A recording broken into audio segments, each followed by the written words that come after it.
Maglagay tayo ng cooking oil. Gisa natin tong bawang.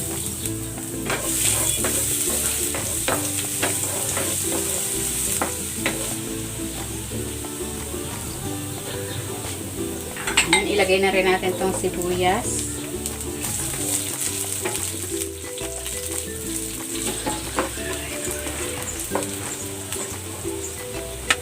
Igisa na rin natin tong kamatis.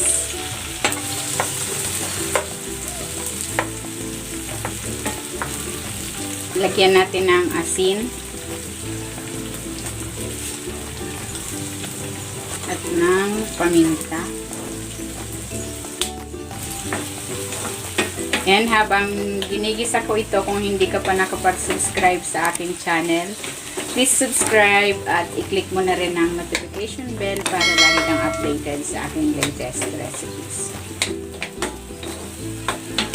Lagay na natin itong giniling.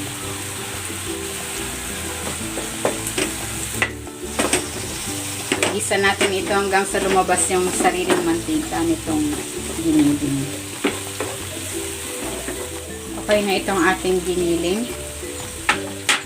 Ilagay na natin itong hipon.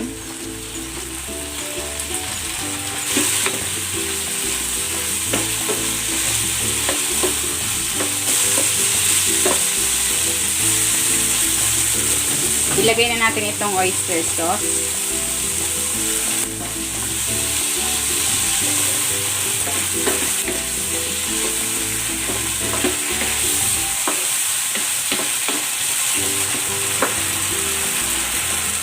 Isa na rin natin tong carrots at ang sayote. Ito ay 2 pirasong sayote.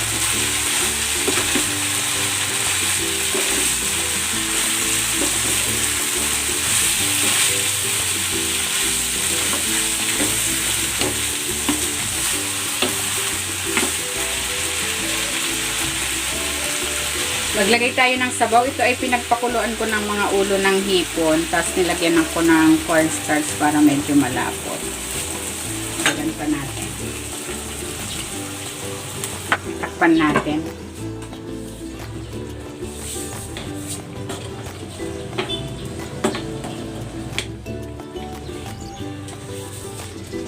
Timplahan natin ng patis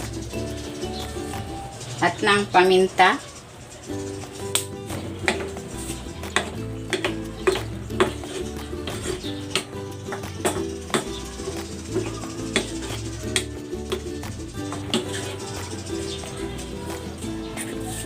Tikman natin.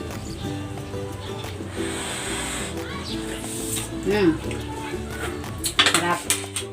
Ilagay na rin natin itong dahon ng sibuyas.